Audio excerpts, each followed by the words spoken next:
제 딸과 사위가 출석하는 워싱턴 DC 그레이스 DC 다운타운 교회에서 손녀에게 세례를 주었습니다. 3주 전에는 러시아에서 러시아인들에게 부흥회를 통해서 복음을 전했었는데, 지난 주일에는 미국인 교회에서 손녀에게 직접 세례를 집례하게 된 것이 하나님께 영광을 돌리는 일이었고, 개인적으로는 새로운 도전이었습니다. 그동안 사랑과 기도로 저와 함께 해주신 여러분들께 감사드리고, 러시아와 미국에서 새로운 사역을 경험하게 하시고 오가는 길을 인도해 주신 하나님께 영광을 돌려드립니다. 여러분, 오늘이 7월 1일이네요.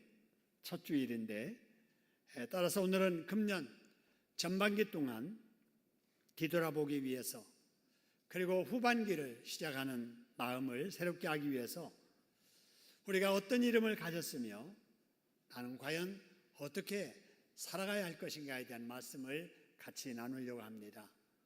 오늘 또 말씀을 통해서 큰 은혜 받으시기를 주님의 이름으로 축원합니다. 우리 옆 사람들에게 한번 이렇게 인사하지요.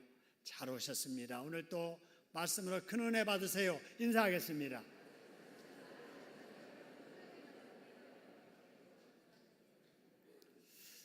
자, 오늘 또 우리의 경배와 찬양을 받으시고 은혜운 기도를 들어주시며 또 사만 우리에게 은혜를 주신 우리 하나님께 박수로 감사 올립니다. 감사합니다. 지난 주일날 미국 교회에 출석했을 때의 일입니다. 저에게 어떤 분이 다가오더니 반갑게 인사를 합니다.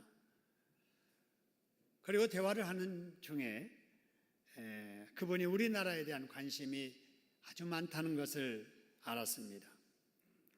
우리나라가 남북 간에 분단되어 있는 거, 그동안에 북한의 위협 때문에 우리 남한 사람들이 불안했던 것도 알고 있었고요. 북미 간의 대화가 이루어진 것도, 그리고 한국교회가 전 세계에 많은 선교사를 파송한다는 것도 알고 있었습니다. 이제는 대한민국이 경제 강국이 되었다는 것도 알고 있고 축하한다는 말을 들을 때 저의 기분도 좋았습니다. 그런데 그분이 저에게 갑자기 이런 질문을 하는 거예요. 가부지일이 뭐냐는 겁니다. 제가 아무리 생각해 봐도 영어로 가부지일 이게 무슨 말일까 생각이 나지 않아서 제가 종이를 내밀면서 여기에 한번 써보라고 했더니 이렇게 쓰는 거예요. GABGIL, 갑질이라고 쓰는 거예요. 그 순간 얼마 전에 TV를 보았던 어느 기업가의 딸들과 부인이라는 사람이 직원들에게 못된 짓 했다는 장면이 딱 떠오르면서 이게 미국에까지 보도됐나 보다, 이런 생각을 했습니다. 여러분, 갑질이라고 하는 것이 뭔지 아시죠? 갑질을 문자 섞어서 표현하면 이렇습니다. 상호간의 권리관계 속에서 우위에 있는 갑이 약자의 입장에 있는 을에게 부당하게 대하는 강압적인 행위를 말합니다. 좀 유식하게 들리나요? 여러분, 쉽게 우리가 말하면 갑질은 꼴값 떤다는 거예요. 뭐 떤다고요? 꼴값 떠는 거예요. 참 저 사람 못되게 구네 라는 말을 여러분 들어보셨을 거예요. 우리 주변 사람들 중에 정말 못되게 행동하는 사람들이 있습니다. 어물전 망신 꼴뚜기가 시키고 과일 망신을 모가가 시킨다는 말처럼 그런 사람들이 나라 망신까지 시키는 거예요. 이름값을 못하는 사람 때문에 말입니다. 이번에도 워싱턴에서 비행기를 타고 귀국하는데요, 비행기 안에서만 13시간 50분이 걸렸습니다. 14시간을 비행기 안에 있었습니다. 좁은 좌석에 오래 앉아 있으려니 다리도 저리고 허리도 아프고 답답해서 비행기 뒤쪽에 가서 벽에 꽂혀 있었던 잡지 하나를 뒤적이다가 얼마 전에 세상을 떠난 LG 구본무 회장에 관한 기사를 읽었습니다. 그분의 기사 내용은 이랬습니다.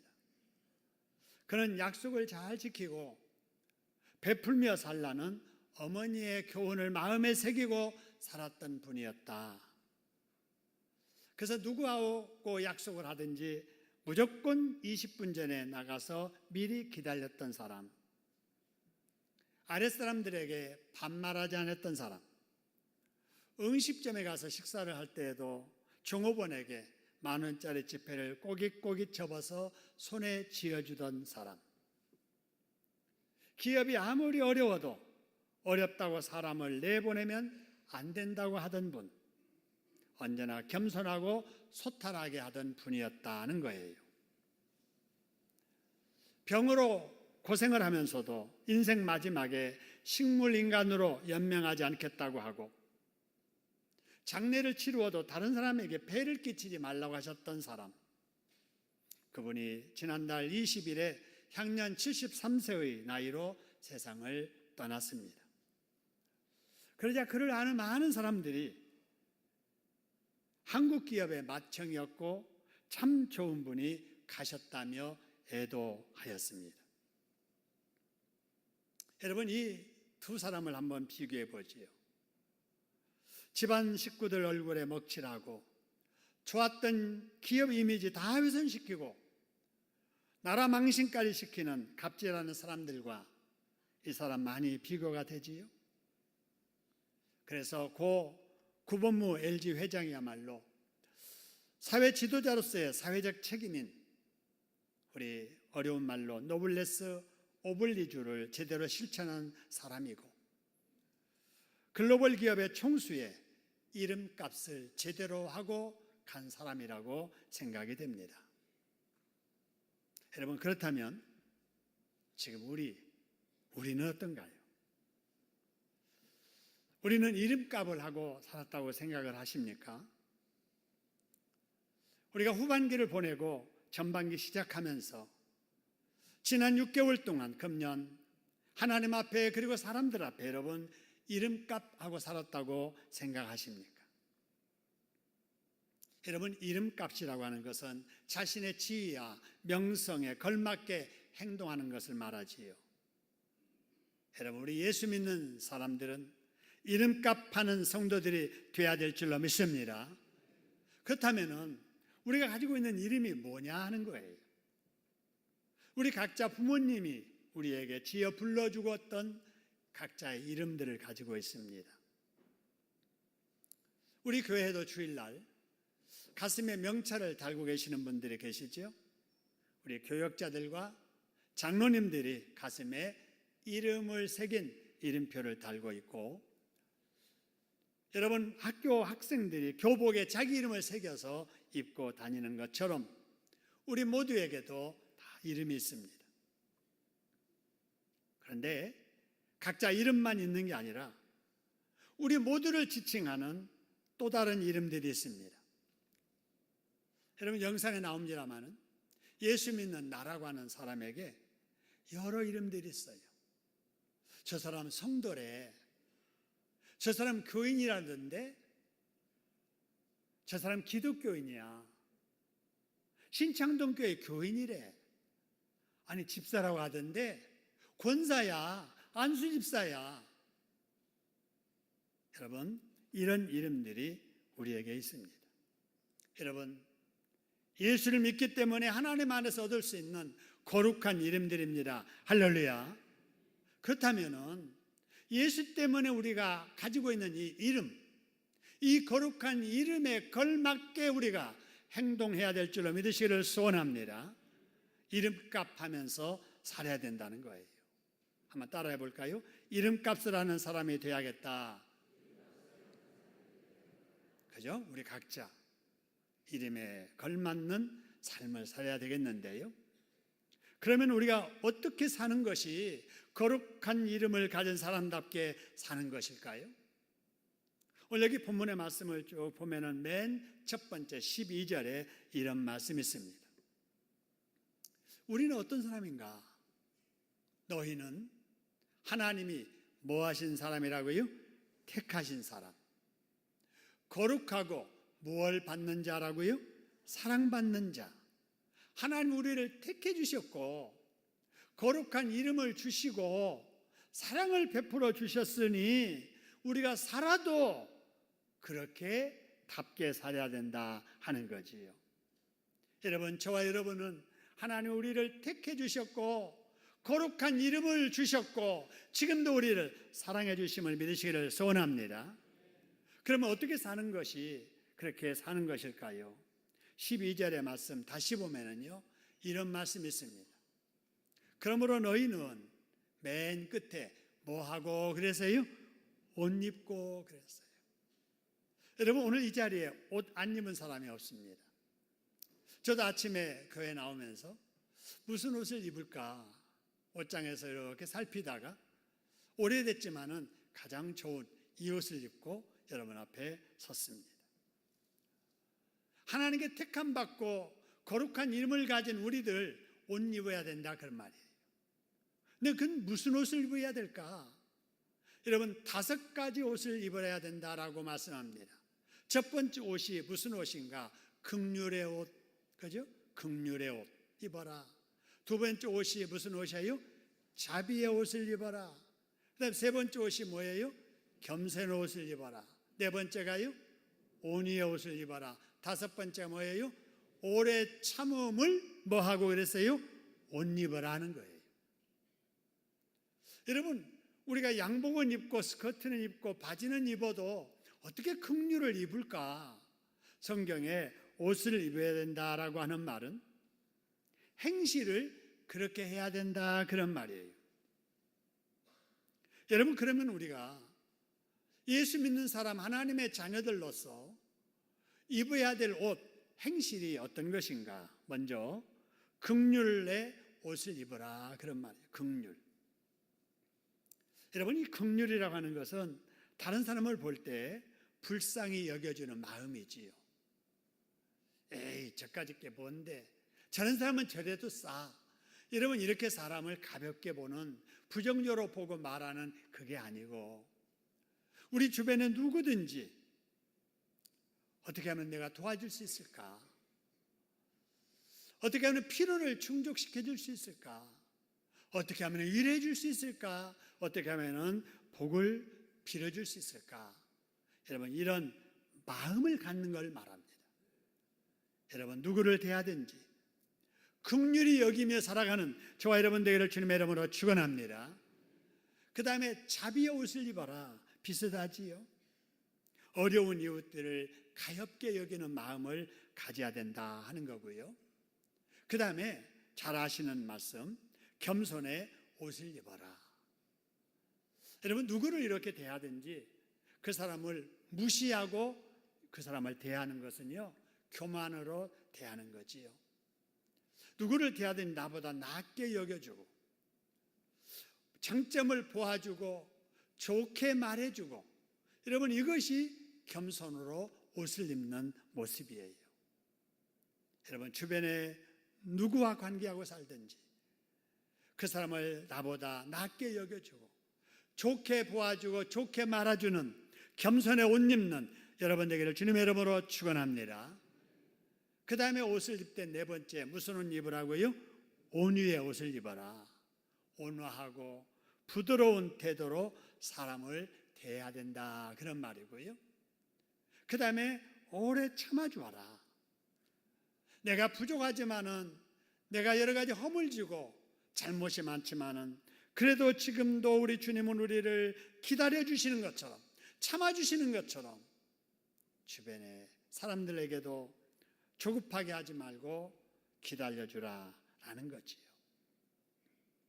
우리가 아직은 온전하게 살지는 못해도 여러 가지 부족한 점이 많아도 여러분 후반기 동안에 그렇게 살려고 최선을 다하는 여러분 되시기를 소원합니다. 다음으로 하나님께 특별한 사랑을 받아 거룩하고 복된 이름을 가진 사람들 어떤 행실을 하고 살아야 될까? 13절에 여러분 이런 말씀이 있어요. 누구에게 뭐가 있거든 그랬어요? 불만이 있거든 그랬어요. 여러분 우리가 이렇게 어울려서 살다 보면은, 부딪히면서 살다 보면은요, 불만이 생깁니다. 여러분 부부간에도 불만이 있지요. 남편이 아내에게 대한 불만이 있습니다. 아내도 마찬가지예요. 남편에 대해서 불만이 많아요. 자녀도 마찬가지입니다. 부모에 대해서 불만 많고요. 부모 역시 자녀들에게 불만이 있습니다. 가족 간에 그러는데 여러분 어찌 여러분 성도 간에, 직장에서, 이웃 간에 불만이 없겠습니까? 여러분 우리 신창동교회는 참 좋은 교회입니다. 은혜로운 교회예요. 여러분 그럼에도 불구하고 우리 은혜로운 교회에 출석하는 여러분들에게도 불만이 있을 수가 있습니다. 여러분 왜 가족인데도 가족 간에 불만이 있고 한 교인인데도 교회 안에서 불만이 생길까요? 그 이유는 하나님께서 우리를 다르게 창조하셨기 때문에 그렇습니다. 하나님은 우리를 공장에서 물건 찍어내듯이 똑같게 짓지 아니하셨어요. 여러분 쌍둥이도요, 이렇게 살펴보면은 같아요, 달라요? 다릅니다. 여러분 첫눈에 반해가지고 한 몸 이룬 부부간에도 마음이 같아요, 달라요? 다릅니다. 여러분 다릅니다. 여러분 하나님 우리를 이렇게 다 다르게 창조하셨습니다. 여러분 그렇기 때문에 여러분 이 다름을 우리가 서로 인정을 해야 되는 거예요. 나와 같지 않다고 그래서 서로 부딪히고 갈등하고 미워하고 상처 주고 상처받고 그러면 안 된다는 거예요. 누가 누구에게 불만이 있거든 서로 뭐하여 그래서요? 용납하여, 피차 뭐하라고요? 용서하면서 살아라. 할렐루야. 여러분 그래야 됩니다. 하나님 우리를 다르게 지으신 이유는 다르기 때문에 서로 불만 안고 살면서 부딪히고 싸우라고 다르게 하지 아니하셨어요. 여러분 다르게 지으신 이유는 내가 할 수 없는 그 일을 다른 그 사람을 통해서 이루기를 원하셔서 다르게 지으신 거예요. 여러분 어떤 사람은요, 자기 집 식구 밥하는 것도 싫어하는 사람이 있습니다. 그렇게 싫어하는 요리를 어떤 사람은 즐거워하는 사람이 있어요. 그렇기 때문에 우리가 직접 밥을 않고 요리를 안 해도 점심을 우리가 먹을 수가 있는 거 아닙니까? 어떤 사람은요, 애들 우는 소리만 들어도 싫어하는 사람이 있어요. 그런데 어떤 사람은 남이 싫어하는 그 애를 너무너무 좋아하는 사람이 있어요. 그러니까 우리가 아이를 맡겨서 그런 사람들이 우리 아이를 대신 봐주는 거 아니에요? 여러분 부부간에도 보면은요, 반대로 만난다고 하잖아요. 성격 급한 사람은요, 성격이 느긋한 사람을 만나요. 그러니까 서로 보완하면서 사는 거예요. 서로 똑같으면은 여러분 집안 꼴이 아닐 거예요. 다르기 때문에 서로 다름을 서로 수용하면서 혼자 할 수 없는 일을 더불어 이루어가는 것입니다. 예수 믿는 우리는 나와 다른 사람을 이해해야 됩니다. 용납해야 됩니다. 할렐루야. 그럴 때 예수 안에서 하나가 될 수 있는 거예요. 이게 여러분 사랑입니다. 이게 바로 용서인 겁니다. 그래서 교회는 비빔밥과 같은 곳입니다. 교회는 뭐와 같다고요? 비빔밥과 같다. 여러분 제가 처음으로 비행기를 탔는데요, 비행기에서 음식을 주는데 너무 맛있는 거예요. 근데 그 음식 중에서도 비빔밥, 비행기 안에서 비빔밥을 먹는 것이 저에게 너무 좋아서 그 다음에 비행기 탔는데 그 비행기는 비빔밥 안 주더라고요. 그래서 그 뒤로부터는 꼭 이 비행기 표를 살 때 대한항공만 삽니다. 왜냐하면 대한항공의 비빔밥이 맛있기 때문에 그렇습니다. 이번에도 워싱턴에서 여기 올 때 3번 식사를 주는데요, 비빔밥이 딱 나온 거예요. 얼마나 좋은지. 그래서 제가 승무원에게 가만히 그랬어요. 나중에 비빔밥 한 번 더 줄 수 없냐고. 그랬더니 다 배식하고 남으면 보관했다가 드리겠습니다. 저는 기대를 안 했어요. 근데 마지막 식사 때 다른 사람들 배식하기 전에 승무원이 밥을 가지고 오는 거예요. 저한테 먼저 주는 거예요. 무슨 밥이에요? 비빔밥. 그래서 이번에 비빔밥을 2번이나 먹었습니다. 여러분, 비빔밥의 특징이 뭡니까? 반찬과 밥에다가 참기름과 고추장 넣고 섞는 거지요. 그러면 각기 다른 나물들과 참기름과 고추장이 밥에 섞이면서 독특한 감칠맛을 내지요. 저는 그 맛이 좋아서 어디 가든지 나물만 있으면 그릇 주세요 해서 큰 그릇 가져다가 참기름 쳐주세요, 고추장 주세요 해서 비벼 먹습니다. 여러분, 교회가 그런 곳이라는 거예요.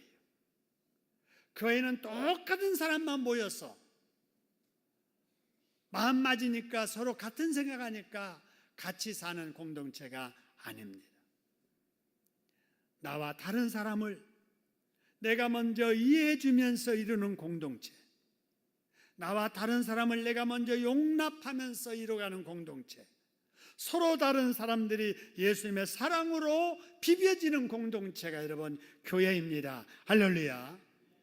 여러분, 오늘 주일부터 시작하는 금년 후반기에는 여러분의 가정이 주의 사랑으로 비벼져서 하나 되는 가정 되기를 주님의 이름으로 축원합니다. 여러분의 그런 구역이 되고요, 우리 신창동 교회가 그런 비빔밥과 같은 사랑의 공동체 되기를 주님의 이름으로 축원합니다. 여러분, 다음으로 우리 하나님의 특별한 사랑을 받아 거룩하고 복된 이름을 가진 우리들이 어떻게 살아야 될까? 오늘 14절의 말씀 보니까 이 모든 것 위에, 아까 용납하고 사랑하는 것 위에, 여러분 그 위에 무엇을 더하라 그래서요? 사랑을 더하라는 거예요. 지금까지 사랑했으면 사랑을 더하라는 거예요. 예수님과 하나 될 수밖에 없는 이유, 바로 그것이 예수님이 나를 사랑해 주셨기 때문에 그렇거든요. 내가 하나님께 사랑을 받았으니까 나도 하나님을 사랑하고, 내가 주님의 사랑을 받았으니까 나도 주님을 사랑하고, 이런 사랑을 후반기에는 더하라는 거예요. 여러분, 후반기 하나님을 더 사랑하기를 소원합니다. 교회를 더 사랑하기를 주님의 이름으로 축원합니다. 여러분, 교인들은 목사를 사랑해야 되고 목사는 교인을 사랑해야 돼요. 저도 후반기에는 여러분을 더 가슴에 품고 기도하며 목양하면서 여러분 사랑하겠습니다. 여러분, 그러면 이 모든 것에 사랑이 더해지면 이는 온전하게 매는 뭐니라 그래서요? 띠니라 그랬어요. 여러분, 서로 다른 우리가 하나로 묶어지는 그 띠는 사랑이라는 거예요. 그래서 우리는 용서 못할 사람이 없어야 되며 용서 못할 이유도 없어야 됩니다. 우리가 무조건 조건 없는 하나님의 사랑으로 하나님의 자녀가 되었고 조건 없는 예수님의 사랑으로 구원을 받았기 때문에 그렇습니다. 후반기에는 이 모든 것 위에 사랑을 더하라고 하는 이 말씀을 꼭 기억하고, 지금까지도 사랑했지만은 부부간에 더 사랑하세요. 교우간에 더 사랑하세요. 더 주님을 사랑하는 여러분, 저와 여러분 되기를 주님의 이름으로 축원합니다. 그 다음에 우리가 해야 될 일이 뭘까? 15절 한번 보실까요? 15절에 보니까 마음이라는 게 나오네요. 마음. 여러분, 사람에게는 다 마음이라는 것이 있습니다. 근데 이 마음을 누가 주장하느냐에 따라서 사람이 달라진다고요. 마음을 내가 주장하면은 내 생각대로 말하고 내 생각대로 행동합니다. 우리가 불신자 때 그랬었지요. 내가 기분 좋으면 기분 좋은 대로 말하고 행동하고 기분 나쁘면 기분 나쁜 대로 말하고 행동했던 것이 우리 불신자일 때에 그랬습니다. 그러면서도 우리는 뭐라고 생각했느냐? 내 의지를 가지고 나는 산다라고 생각을 했었지요. 그러나 불신자 있을 때 여러분, 우리 마음을 내가 지배했다는 것은 사실 마귀가 지배한 거나 마찬가지죠. 그러던 우리가 예수님을 영접한 순간부터는 내 마음을 예수님께 내어드린 거예요. 그래서 그때부터는 내 생각대로 말하고 행동하는 것이 아니라 주님이 기뻐하시는 뜻대로 말하고 행동하려고 노력하는 것, 여러분, 이것이 그리스도인의 삶입니다. 할렐루야. 예수 믿는 사람은 내 기분대로 말하고 행동하면 안 돼요. 내가 싫어도 주님이 원하시면은 하려고 최선을 다하는 거, 이게 신앙생활이지 않아요? 여러분, 그렇게 사는 것이 그리스도인의 삶인데도 불구하고 우리는 자주자주 지금도 내 마음을 내가 지배하려 할 때가 많습니다. 예수님은 용서하며 살라 하는데도 내가 용서하지 못합니다. 예수님은 사랑하며 살라고 말씀하시는데도 나는 그 사람 사랑할 수 없어요 라고 말합니다. 예수님은 근심 걱정 다 내게 맡기고 두려워하지 말고 평강 누리며 살라고 하는데도 나는 여전히 근심 걱정에 눌려 살아갑니다. 이런 우리에게 하나님께서 15절을 통해서 말씀하십니다. 너희의 평강을 위하여 한 몸으로 부름을 받았나니 그리스도의 평강이 너희의 마음을 주장하게 하라고 말씀합니다. 여러분의 눈에 문제로 보이는 일들이 가정에도 있고 교회도 있지요. 있을 거예요. 그럴 때 여러분이 풀려고 하지 말고 예수님께 맡기시기를 소원합니다. 문제를 해결해야 할 분은 사람인 내가 아니고 주님이시기 때문에 그래요. 불신자와 믿는 자의 차이가 여기에 있는 거예요. 불신자는 내가 내 마음을 주장하니까 문제가 있을 때 내가 해결하려고 하는 거예요. 그러나 예수 믿는 사람들은 문제가 있을 때 주님이 주신 평안으로 기도해야 됩니다. 그리고 사람에게는 화평케 하는 사람, 피스메이커들이 돼야 됩니다. 그럴 때 그렇게 사는 나 때문에 아내의 마음이 편하고 그렇게 사는 나 때문에 남편의 마음이 편해지는 거예요. 문제가 있다고 느껴질 때 내가 나서지 않냐고 주님 앞에 기도하는 나 때문에 가정이 편안하고 내가 속한 교회가 편안해지는 것입니다. 금년 후반기에는 그런 저와 여러분 되기를 주님의 이름으로 축원합니다. 여러분, 다음으로 하나님께 특별한 사랑을 받은 복된 이름을 가진 우리들이 어떻게 살아가야 될까? 16절, 17절 봅니다. 여기 말씀 보니까 피차 뭐하며 뭐하라 그랬어요? 가르치며 권면하라 그랬어요. 여러분, 가르치라는 이 사명을 여러분 우리가 꼭 기억해야 돼요. 자녀를 키우는 우리들, 손주를 키우는 할아버지, 할머니들, 가르치는 사명이 있습니다. 자녀들에게 기도하는 것을 가르쳐야 돼요. 제가 이번에 미국에 가서 손주에게 음식을 주는데 아이들이 그냥 막 주더라고요. 그래서 기도하고 줘라 그랬더니 지 아버지가 그래요. 아직 어려서 안 돼요. 그래요. 영어로 그렇게 말하더라고요. 그래서 못 알아들어도 해야 돼. 또 제가 그랬습니다마는 여러분 늘 가르쳐야 돼요. 기도하는 법을 가르치고 말씀을 읽는 것을 가르치고 예배드리는 것을 가르치고 좀 나이가 들면 용서하는 것을 가르치고 섬기는 것을 가르치고 봉사하는 것을 가르치고 희생하는 것을 가르치고 여러분 가르쳐야 될 사명이 우리 어른들에게 있고 우리 교회에 있음을 여러분 믿으시기를 소원합니다. 여러분 우리 신창동 교회가 우리 노회 안에서 주일 학생들을 가장 잘 가르치는 교회로 소문나 있습니다. 여러분, 소문만 아니라 실제로 그렇습니다. 우리 주일학교 교사들이 7월과 8월 동안에 여름 행사를 통해서도 우리 학생들에게 기도하고 사랑으로 말씀을 가르치려고 애쓰실 거예요. 감사드리고요. 여러분들 또 교사들을 위해서 기도 많이 해주시고, 이번 여름 행사를 통해서 우리 아이들이 영육간에 새로워지는 역사가 일어나게 될 줄로 믿습니다. 자, 그 다음에 시와 찬송과 신령한 노래를 부르며 그랬어요. 우리 늘 노래 불러야 돼요. 노래를 부르되 무슨 노래 불러야 된다고요?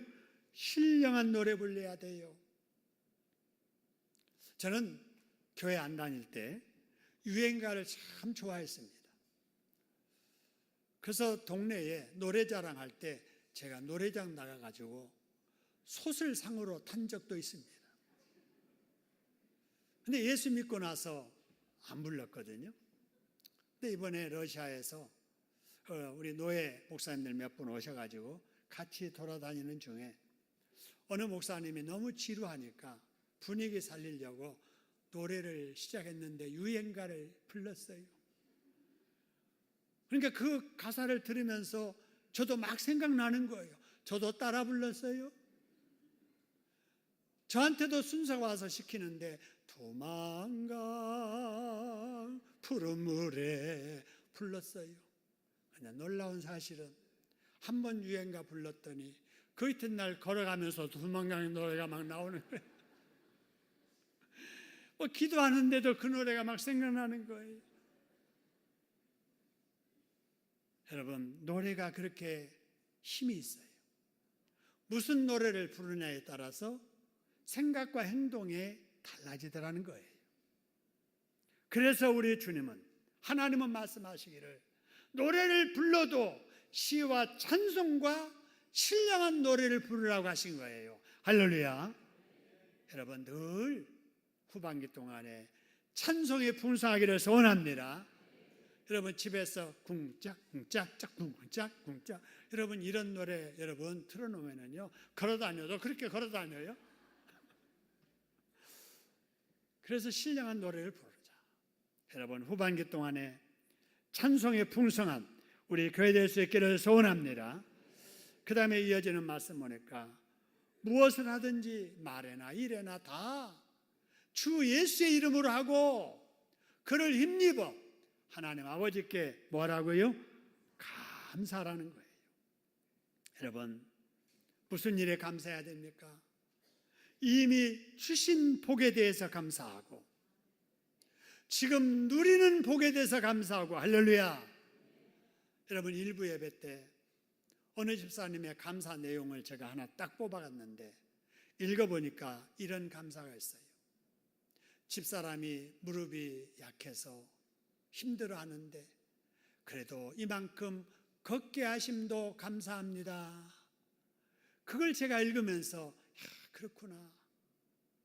여러분, 이만큼 우리가 서서 걸어 다닐 수 있다는 것만으로도, 음식 앞에 여러분 입만 잃지 않고 먹을 수 있는 것만으로도, 음식 먹고 나면 소화시킬 수 있는 것만으로도, 눈을 뜨면 볼 수 있는 것만으로도, 말할 수 있는 것만으로도, 들을 수 있는 것만으로도 감사하는 여러분 되기를 주님의 이름으로 축원합니다. 감사해야 돼요.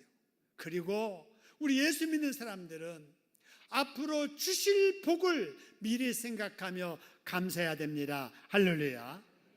그래서 받은 복 생각하니까 감사하고, 누리는 복 생각하니까 감사하고, 앞으로 주실 복까지 기대하니까 감사하고, 할렐루야. 이게 행복인 줄로 믿으시기를 소원합니다. 자꾸 누구와 비교해서 나는 그만 못하다고 여러분 불평하고 원망하면 그게 불행의 시작이에요. 행복은 누리는 복, 주실 복을 미리 생각하면서 감사하는 데부터 시작을 하는 것입니다. 여러분, 금년 6개월이 지났네요. 오늘이 후반기 첫날이네요. 여러분, 늘 감사하면서 이름에 걸맞게 여러분 살려고 최선을 다하심으로 후반기에는 전반기를 마치는 오늘보다 더 감사한 일들이 여러분에게, 여러분의 가정에, 우리 교회에 많아지기를 주님의 이름으로 축원합니다. 우리 합심해서 한번 기도하겠습니다. 하나님께 감사하는 기도 드립니다.